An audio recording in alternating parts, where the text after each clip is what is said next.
رسوله الكريم أما بعد فأعوذ بالله من الشيطان الرجيم بسم الله الرحمن الرحيم.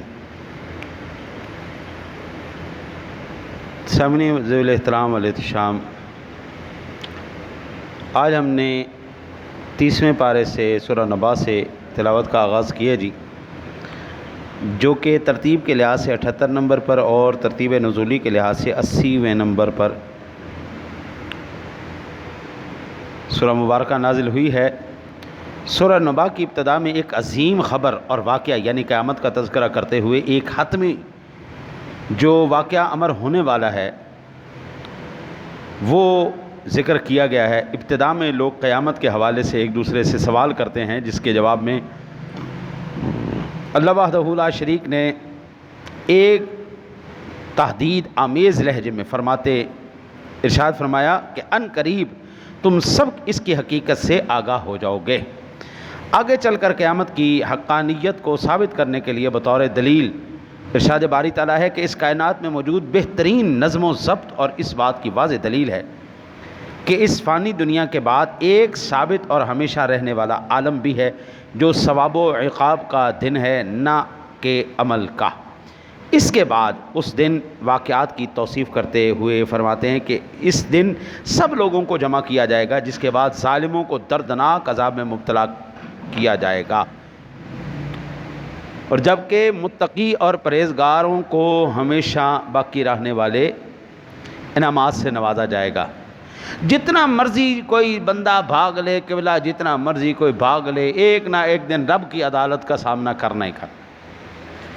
آج جتنا مرضی کوئی بندہ ظلم و ستم کے پہاڑ گرا لے، ایک دن اس عدالت میں پیش ہونا ہے اور اس عدالت نے فیصلہ کرنا ہی کرنا ہے۔ جو جتنا مکار ہوگا، ظالم ہوگا، جابر ہوگا، جتنا کمینہ ہوگا، اتنے اونچے منصب پر فائز ہوگا۔ آج ہمیں تو یہی نظر آ رہا ہے۔ وہ جو للہیت تھی، جو شرافت تھی، جو رزق حلال کے معاملات تھے، وہ بالکل اب نظر نہیں آتے۔ کوئی بندہ ایمانداری سے کام کرے نا، لوگ اسے بیوقوف کہتے ہیں، پاگل ہے، پاگل ہے، پاگل ہے، بیوقوف ہے، اس کو تو پتہ ہی کچھ نہیں۔ ایماندار آدمی آج بیوقوف ہے، اور مکار آدمی آج عقل مند ہے۔ آج کا ایک نظریہ چل پڑا ہے۔ البتہ آگے ہم نے سورہ نازعات کی ابتدا کی ہے جی، تلاوت یہ 79 نمبر پر آیہ مبارکہ ہے، اور ترتیب نزولی کے لحاظ سے 81 نمبر پر نازل ہوئی، نسبتاً یہ مکی ہے۔ اور اس سورہ مبارکہ کو ہم 6 حصوں میں تقسیم کرتے ہیں، یا اس کی تلخیص کی جا سکتی۔ پہلا حصہ، قیامت کے واقع ہونے پر متعدد قسموں کے ذریعے تاکید کی گئی۔ اللہ نے قسمیں اٹھا کے قیامت آئے گی، آئے گی، آئے گی، آئے گی، متعدد مرتبہ رب کریم نے اس میں حکم۔ قیامت کے ہولناک وحشتناک مناظر کی طرف اشارہ ہے۔ او بندے خدا دیکھ، آج دنیا کے اندر بغیر پنکھے کے، بغیر اے سی کے بیٹھنا ناممکن ہے۔ آج کوئی بندہ بغیر پنکھے کے، اے سی کے نہیں بیٹھ سکتا۔ سڑک پہ کھڑا ہونا تو گرمیوں میں ایک طرف رہا۔ اللہ کہتا ہے جس دن کوئی سایہ بھی نہیں ہوگا، کوئی پنکھا بھی نہیں ہوگا، کوئی اے سی بھی نہیں ہوگا، اور سر پہ سورج ہوگا، اس دن بندہ خدا کیا کرے گا؟ اس دن کی ہولناکی سے کیسے بچے گا؟ جس دن اس جہنم بھی بڑک رہی ہوگی، اپنے جوبن پہ ہوگی، اور اس دن اس کا عذاب بھی، اللہ اکبر، اللہ اکبر۔ وہ اپنی شان کبریائی کے ساتھ، جباریت کے ساتھ، قہاریت، اس کی صفت، تمام صفات عین جو عروج پہ ہوں گی، اس دن بندہ کیا کرے گا؟ اچھا جی، پھر حضرت موسیٰ کی داستان اور فرعون کے انجام کی طرف مختصر اشارہ، جو حضور سرور دو عالم صلی اللہ علیہ وسلم اور مومنین کی تسلی اور مشرکین کے لیے خطرے کی گھنٹی ہے، اور اس بات کی طرف بھی اشارہ ہے کہ آخرت کا انکار انسان کو مختلف گناہوں میں مبتلا کر دیتا ہے۔ انسان کو آخرت کا ڈر نہ ہو تو بندہ کیا کرتا ہے جی؟ وہ ویکھی جائے گی، ایتھے کھا اے جان مٹھا اگلا کہیں ڈٹھا۔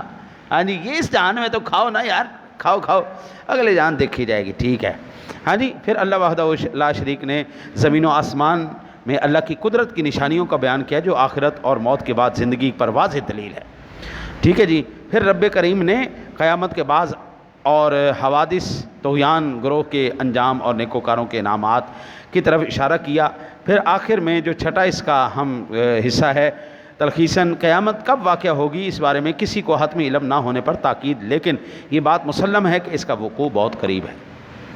آج سے 50 سال پہلے آپ نہ اپنے کبھی ماں باپ کے پاس بیٹھیں، یہ موبائل کا بیڑا غرق ہو، اس نے جہاں پر ہمیں بہت آسانیاں دی ہیں وہاں پر ہمارا بیڑا غرق بھی کیا ہے۔ وہ کل ایک بچہ آیا ہوا تھا یہاں پہ، میں کعبے کی طرف ایسے ٹانگیں کر کے نا پیا ہوا ہے، کلنا ٹوٹیاں چاڑی ہوئی ہیں تو جناب ستا ہے جو آندھا پتر، اذان ہو رہی انہیں پرواہ وہاں اٹھ جا اٹھ نماز دا ٹائم ہو گیا، اذان دا ٹائم اٹھی۔ اچھا پھر اتنے بس ڈھوں ڈھوں ڈھوں ویسے ہی تو ویسے ٹن ٹن ٹن وجی جا رہے ہیں، وہ اینج لتاں کھلار کے نا جی ڈنگراں طرح پیا ہوا تو ہنسی جا رہے میں کہا مسجد بیٹھے ہوئے ہیں، کو خیال کر تو ایک ہی کام کر رہے ہیں بھائی، ہمیں تو اب کوئی جو ہے نا پرواہ کوئی نہیں ہوتی، دنیا بھاڑ میں جائے۔ ہاں جی، ہم جو اپنے مزے میں بالکل کنن لگے جناب دما دم گلاں ٹھوکی جا رہے ہیں، وہ بیڑا غرق ہو گیا ٹوٹیاں دا، وہ ٹوٹیاں لا لیاں پھر ہوں وہ بھی پھر کدی گڈی ادھر ٹھوکی کھلوتے ہوندے کدی ادھر ٹھوکی کھلوتے ہوندے ہیں جی۔ یہ جتنا بھی یہ معاملات کر لیں، جتنا بھی یہ سلسلہ کر لیں، یہ آپ اس کو تھوڑا سا پیچھے لے جائیں نا جی، آج سے 25 سال پہلے 30 سال پہلے ہمیں پتہ ہی کوئی نہیں تھا موبائل کا، ان بیماریوں کا۔ اس وقت خدا کی قسم مسجدیں اینج فل ہوندیاں سن، رمضان شریف آنا تو مسجدیں آباد ہو جانیاں بلے بل۔ اب رمضان کیا تو غیر رمضان کیا، سب بندہ جو ہے نا بے پرواہ ہو گئے، اور ویکھی جائے گی قیامت، ویکھی جائے گی، ایتھے تے کرو نا جی۔ اللہ کہتا ہے بے فکر رہو، بے شک ہم نے ٹائم نہیں بتایا کہ فلانے سال کے فلانی تاریخ کو قیامت آئے گی، لیکن یہ یاد رکھو یہ ساری نشانیاں دیکھ لو، یہ ساری قیامت کی نشانیاں ہیں۔ مسجد سے دور ہو گئی قوم، مدرسے اپنا قرآن سے دور ہو گئی، نماز سے دور ہو گئی۔ میں نے اکثر یہ عرض کیا، میں اگر مسجد بند کر دوں نا جمعہ والے دن اور تالا لا دیں تے کہاں اج وہی باہر جائے گا جڑا دعا قنوت سنائے گا، جہاں دعا قنوت سنا کے دسو کنے کو باہر نکلیں گے؟ ادھی مسجد کم از کم ادھی مسجد جڑا ہے نا جی وہ تالے دے اندر ہی رہنی۔ یہ ہمارا واسطہ ہے، اور دعا قنوت ہر روز وطروں کی نماز میں ہم نے پڑھنی ہے، یہ واجب ہے۔ وہ کدھر گئی وہ جڑی ضروری چیز سی نا جی، اور بحث کروا لو بلے بلے کمال ہو گیا، بحث کرا لو، ساڈی قوم تو کہ بحث ہے ہی کوئی۔ پھر سورہ عبس ہم نے ابتدا کی جی، 80 نمبر پر سورہ مبارکہ ہے، ترتیب نزولی کے لحاظ سے 24 مکی اس کی نسبت ہے جی۔ نسبتاً چھوٹی صورت ہونے کے باوجود اس میں مختلف مسائل سے بحث کی گئی ہے، آخرت پر بحث ہوئی ہے۔ اس کی خاص توجہ کا مرکز جو ہے، اس صورت کے مضامین کو اگر ہم تقسیم کریں تو 5 مضامین میں تلخیصاً ہم اس کو نقل کر سکتے ہیں، 5 لائنوں میں اس کے مضامین کو بند کر سکتے ہیں۔ پہلا، حق اور حقیقت کے متلاشی ایک نابینا کے ساتھ مناسب رویہ اختیار نہ کرنے پر اللہ تعالیٰ کا سخت رد عمل ہوا۔ یہ وہ سورہ مبارکہ ہے جس پر اللہ نے تھوڑا سا محبوب کو کہا، محبوب یہ آپ کے شان کے لائق نہیں، اس کو ہم کہتے ہیں عتاب، تھوڑا سا ناراضگی کا اظہار کرنا، ٹھیک ہے جی، ایک نابینے صحابی کی وجہ سے۔ دوسرا، قرآن مجید کی عظمت اور منزلت کا ذکر اس میں۔ تیسرا، اللہ کی دی ہوئی نعمتوں کے مقابلے میں انسان کی ناسپاسی اور ناشکری کا ذکر۔ انسان میں حس سے شکر گزاری کو پیدا کرنے کے لیے اللہ کی نعمتوں کی ایک جھلک رب کریم نے بیان فرمائی۔ قیامت کے ہولناک واقعات کا تذکرہ اور اس دن مومنوں کا اور کفار کا انجام ذکر کر کے اس سورہ مبارکہ کو ختم کیا گیا۔ پھر سورہ تکویر ہم نے پڑھی جی، ترتیب کے لحاظ سے 81 نمبر پر ہے جی، نزولی اعتبار سے یہ 7ویں نمبر پر نازل ہوئی، اور تکویر کے مضامین سے معلوم ہوتا ہے کہ یہ سورہ بعثت کی ابتدائی ایام میں نازل ہوئی، کیونکہ اس صورت میں کریم آقا جی علیہ السلام کو مشرکین کے ناروا تہمتوں سے پاک اور منزہ قرار دیا جا رہا ہے، یعنی جو انہوں نے حضور پر اعتراض کیے تھے اس کا جواب ہے۔ اس سورہ مبارکہ کے اندر اگر ہم تلخیصاً کیا جائے تو 2 بڑے حصوں میں یہ تقسیم ہوتی ہے صورت۔ پہلی، قیامت کی نشانیاں اور واقعات۔ اس صورت کے ابتدائی آیات میں قیامت کی نشانیوں اور اس دن رونما ہونے والے واقعات کے بارے میں گفتگو ہے، اور من جملہ ان نشانیوں اور واقعات میں سے سورج کا تاریک ہونا، ستاروں کا ٹوٹ جانا، شدید زلزلے کی وجہ سے پہاڑوں کے حرکت میں آنا اور لوگوں میں خوف و ہراس کا پھیل جانا، اس کا ذکر کیا گیا۔ آج آپ دیکھیں نا سائنسدان کیا کہتے ہیں، سورج بجھ جائے گا، اس کی اتنے کروڑ سال بعد، یہ اتنے لاکھوں سال بعد یہ بجھ جائے گا۔ یہ تو پہلے ہی قرآن نے بتا دیا، کوئی نئی بات بتاؤ نا جی۔ ہاں جی، ستارے ٹوٹ جائیں گے تو یہ کہتے ہیں ستارے ٹوٹتے رہتے ہیں، اور یہ تم نے کیا نئی بات بتائی؟ کوئی ایسی بات بتاؤ جو قرآن نے ہمیں نہیں بتائی۔ ستاروں کا ٹوٹنا، سورج کا بجھنا، اندھیروں کا غالب آنا، شیطانوں کا غالب آنا، پھر یہ تمام کا تمام اللہ وحدہ لا شریک نے اس قرآن پاک کے اندر خوف و ہراس کا لوگوں کے اندر پھیل جانا۔ آج ہر ایک بندہ خوف کے اندر مبتلا ہے، آج ہر ایک بندہ پریشان ہے، ٹینشن کا شکار ہے، ڈپریشن کا شکار ہے۔ یہ تو ساری چیزیں قرآن نے ہمیں بتائی ہوئی ہیں نا، تو پھر اس کا حل بتاؤ نا۔ خدا کی قسم کائنات میں کوئی حل نہیں بتا سکتا، حل ایک ہی ہے، وہ اللہ کا پاک قرآن ہے۔ حل قرآن نے مسائل بھی بیان کیے ہیں، قرآن نے حل بھی بتایا ہے۔ یہ نہیں کہ مسئلے بتا دیے بس ٹھیک ہے تنے یہ بیماری ہے جا، نہیں، قرآن نے کہا یہ بیماری ہے تو یہ اس کا علاج ہے۔ دوسرا اس کا قرآن کی عظمت اور جبریل کی صفائی، ٹھیک ہے جی۔ دوسرے حصے میں قرآن اور اس کے لانے والے کی عظمت اور انسان کی روح پر قرآن کے اثرات سے متعلق گفتگو ہوتی ہے۔ اس حصے میں آیا کہ قرآن اللہ کے ایک مقرب اور امین فرشتے کے ذریعے نازل کیا گیا ہے۔ مشرکین کے ادعا کے برخلاف اس فرشتے پر شیطان غالب نہیں آیا، ہے نہیں؟ لوگ کہتے ہیں کہ جبریل امین جو ہے نا جی، ان کے اوپر شیطان غالب آ گیا تھا، انہوں نے جو ہے نا وہی کسی کو دینی تھی دے کسی کو آئے، ہاں جی، الٹ پلٹ ہوگا کام۔ لیکن خدا کہتا ہے ایسا نہیں ہو سکتا، ایسا نہیں ہو سکتا، میری سلیکشن ہے۔ میں جب سلیکشن کروں گا نا ایک ناچیز ناکارہ بندہ، تو اپنی حیثیت اور اپنے علم کے مطابق میں سلیکشن کروں گا۔ اللہ کہتا ہے میری سلیکشن کے اوپر اعتراض کرتے ہو، اور نہیں ایسا نہیں ہو سکتا۔ پھر ہم نے سورہ انفطار پڑھی، اور ترتیب کے لحاظ سے 82 نمبر پر، اور ترتیب نزولی بھی یہ 82 نمبر پر ہی ہوئی ہے۔ اللہ آپ کی خیر کرے۔ انفطار میں قیامت اور اس کی نشانیوں، نیز اس دنیا کے اختتام پر رونما ہونے والے واقعات کا ذکر ہے۔ اسی طرح اس صورت میں انسان کو اللہ کی ان نعمتوں کی طرف متوجہ کروایا گیا ہے جو اس کے وجود کو احاطہ کیے ہوئے ہیں۔ اس کے علاوہ اس صورت میں اللہ وحدہ لا شریک نے انسانوں کو دو گروہوں میں، ابرار اور فجار میں تقسیم کرتے ہوئے قیامت کے دن اور ان میں سے ہر ایک کے انجام تصور کشی فرمائی ہے۔ اسی طرح اللہ کے مقرب فرشتوں کرامن کاتبین کے ذریعے انسان کے اعمال کا ثبت اور ضبط ہونے کا تذکرہ بھی اس صورت میں ملتا ہے۔ کوئی کائنات کا بندہ بھائی جان، وہ نا جی میں لینے کے لیے گیا پیمانہ، ایک ترازو، تگڑی الیکٹرانک ترازو، تو وہاں پر نا جی دو قسم کے ترازو تھے۔ ایک ترازو تھا جو ہیوی ویٹ اس کو کرنے، ایک تھا بالکل گرام اور ملی گرام کے، یعنی بڑا سینسیٹیو ترازو، اس کے اوپر کچھ ذرا سا بھی آپ چیز رکھیں نا تو وہ اس کو بھی آپ کو وزن کر کے بتا دیتا ہے کہ یہ جناب اس کا وزن ہے۔ جو بڑے ترازو ہیں وہ چھوٹے موٹے چیزوں کو نہیں کرتے، وہ بڑا وزن بڑے وزنوں کے لیے ہے۔ چھوٹا ترازو جو سینسیٹیو، اللہ وحدہ لا شریک نے یہ جو فرشتے ہمارے کرامن کاتبین بٹھائے نا جی، جو سینسیٹیو سے سینسیٹیو بھی نیکی یا برائی ہے جی، چھوٹی سے چھوٹی، فَمَن يَعْمَلْ مِثْقَالَ ذَرَّةٍ خَيْرًا يَرَهُ، ذرہ برابر بھی ہے وہ بھی یہ لکھ رہے ہیں، اور ذرہ برابر بھی ہے گناہ تو وہ بھی لکھا جا رہا ہے۔ کل قیامت والے دن وہ اللہ کا ترازو اتنا سینسیٹیو ہوگا کہ وزنی سے وزنی چیز کو بھی وہ کرے گا اور ہلکی سے ہلکی چیز کا بھی وہ وہاں پر توازن کر کے اللہ وحدہ لا شریک بتا رہا ہے تو میں دکھا دے گا۔ سورہ مطففین ہم نے پڑھی، 83ویں سورہ مبارکہ ہے، ترتیب نزولی کے لحاظ سے 86 نمبر پر ہے، اور اللہ آپ کی خیر کرے۔ سورہ مبارکہ کی پہلی 3 آیتوں میں ڈنڈی مارنے، ناپ تول میں کمی کرنے والے اور لین دین میں لوگوں کے حقوق کی رعایت نہ کرنے کا فقہی حکم بیان کرتے ہوئے اسے حرام قرار دیا گیا ہے۔ اس صورت میں آخرت کی توصیف، محشر اور عالم آخرت کے حالات کو بیان کیا گیا ہے۔ سورہ مطففین 2 جماعتوں، ابرار نیکوکار اور فجار مجرمین کو متعارف کرواتے ہوئے اس دنیا میں کافروں کی جانب سے مومنین کا مذاق اڑانے والے اور آخرت میں مومنین کا کافروں پر ہنسنے کی طرف اشارہ کرتی ہے۔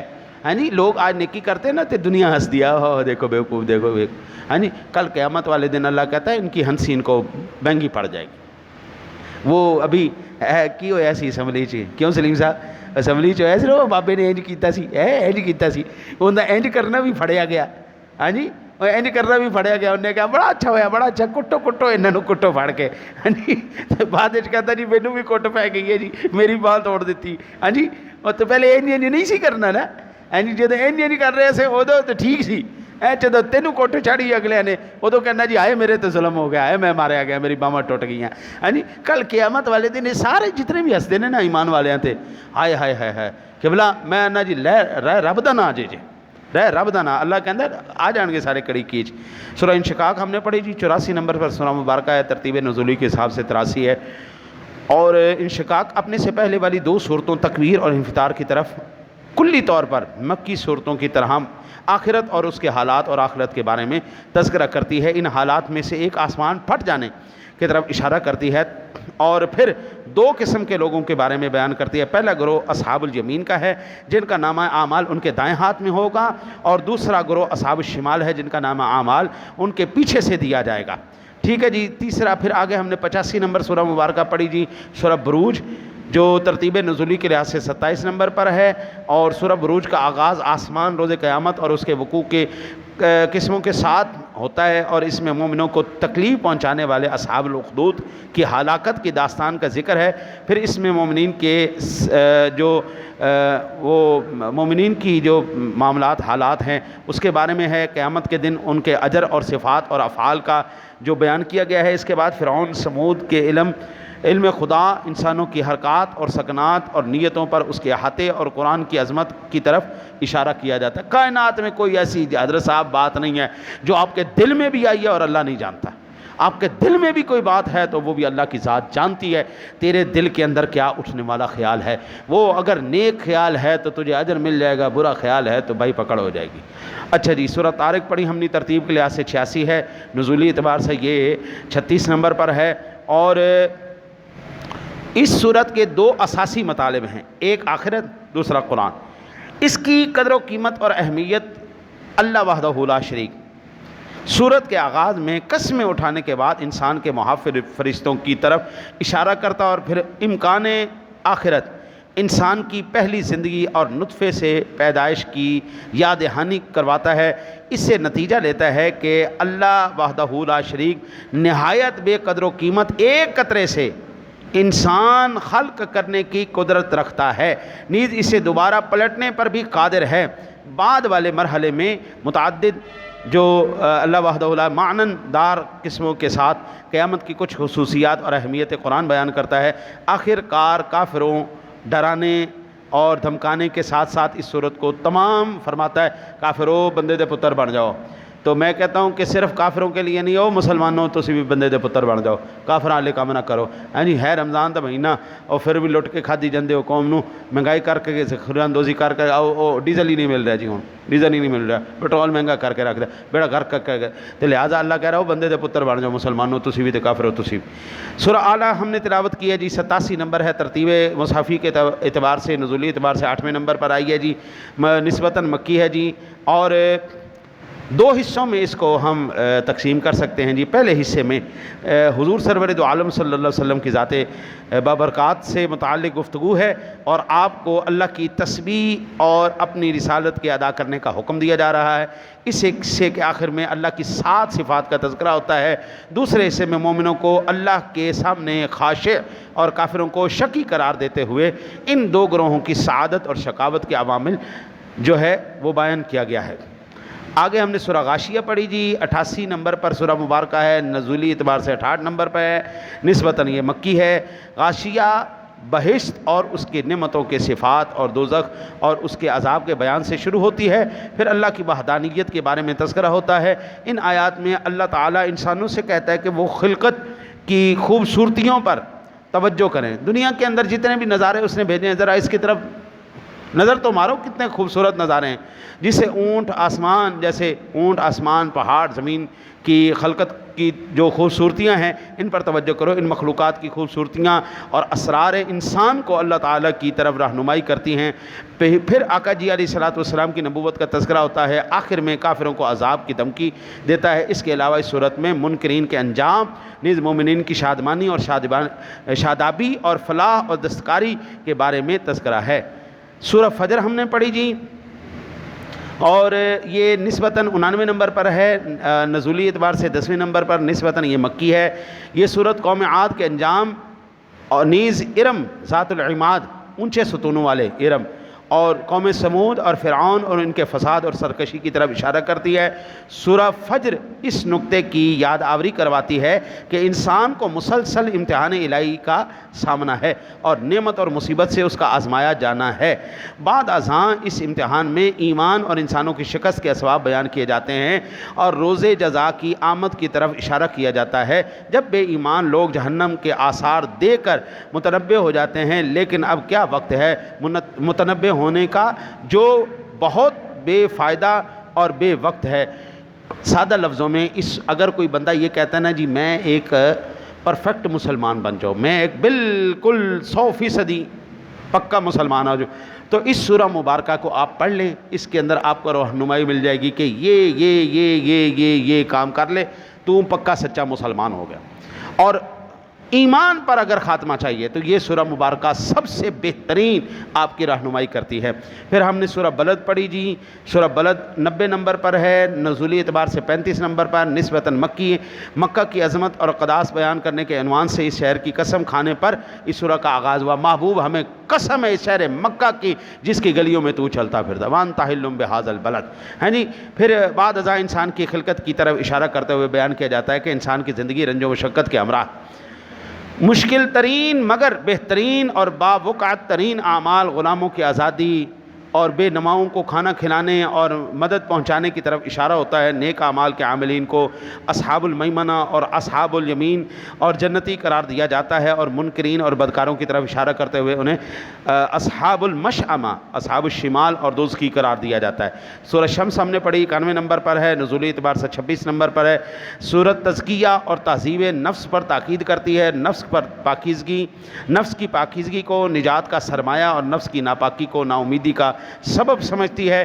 اس صورت کے آخر میں حضرت صالح ان کی اونٹنی کو ہمیں سمود کے ہاتھوں اونٹنی کے مارے جانے کی داستان کی طرف بھی اشارہ کیا گیا ہے. آخر میں ہم نے سورہ لیل پڑھی جو آخری صورت آج ہم نے سماعت کی ہے. 92 نمبر پر یہ سورہ مبارکہ ہے جی, اور 9ویں نمبر پر ترتیب نزولی کے نسبتاً مکی ہے جی. اللہ آپ کی خیر کرے. یہ 2 حصوں میں تقسیم ہوتی ہے جی. پہلا اس کا حصہ جو پرہیزگاروں اور متقین کا ہے. یہ لوگ وہ ہیں جو راہ خدا میں انفاق کرتے ہیں, یعنی خرچ کیا کرتے ہیں, اور خوشنودی خدا کے لیے مال بخشتے ہیں. قرآن انہیں خوشنودی خدا کے حصوں میں اور راستکاری کا وعدہ دیا گیا ہے. حصول اللہ تعالیٰ کی خوشنودی کا حصول اور راستگاری کا وعدہ دیا گیا, یعنی کہ مبارک ہو تم لوگوں کو, تم نے اللہ کو راضی کر لیا ہے. دوسرا گروہ شکی سخت دل افراد کا ہے. یہ لوگ وہ ہیں جو بخل سے کام لیتے ہیں اور اللہ کی بہشت کے وعدے کو جھوٹ سمجھتے ہیں. قرآن انہیں ہلاکت کی سرزنش کرتا ہے اور کہتا ہے کہ یہ لوگ دنیا پرستی اور تنگ نظری کی وجہ سے دوسروں کو مال بخشنے اور عطا کرنے سے کتراتے ہیں, جبکہ یہ مال قیامت کے دن ان لوگوں کے لیے کوئی بھی فائدہ مند نہیں. لو جی, یہاں پر آج ہم نے اللہ تعالیٰ کے فضل سے قرآن پاک کی تفسیر کو کیا مکمل. کل چونکہ پروگرام ہے اس لیے تفسیر تو ہو نہیں پائے گی, تو میں وہ ضمناً ہی آپ کو خلاصتاً ہی عرض کر دیں گے کو بیان ہوگا. حضور کے صدقے یہ کروڑ ہاں مرتبہ شکر اس ذات پاک کا کہ اس نے سورہ الحمد سے لے کے یہاں تک ہمیں یہ تفسیر مکمل کرنے کی توفیق نصیب فرمائی. دعا کرتے ہیں کہ یہ تمام پڑھنا پڑھانا ہمارے لیے پاک پروردگار عالم دنیا اور آخرت میں بھلائی والا فرمائے, اور آخرت میں پاک پروردگار عالم ہمارے لیے ذریعہ نجات فرمائے.